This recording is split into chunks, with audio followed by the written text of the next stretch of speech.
ഗാന്ധിജിയുടെ നേതൃത്വത്തിൽ നടന്ന ആദ്യത്തെ നിരാഹാര സമരം ഏത്? ഓപ്ഷൻസ്: അഹമ്മദാബാദ് മിൽ സമരം, ഗേദ സത്യാഗ്രഹം, ചമ്പാരൻ സത്യാഗ്രഹം, Rowlatt act. Answer option A, Ahmedabad mill സമരം.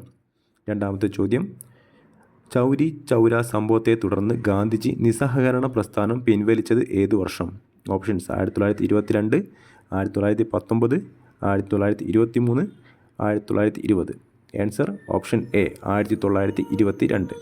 മൂന്നാമത്തെ ചോദ്യം: സിവിൽ നിയമലംഘന പ്രസ്ഥാനം അവസാനിക്കാൻ കാരണമായ ഉടമ്പടി.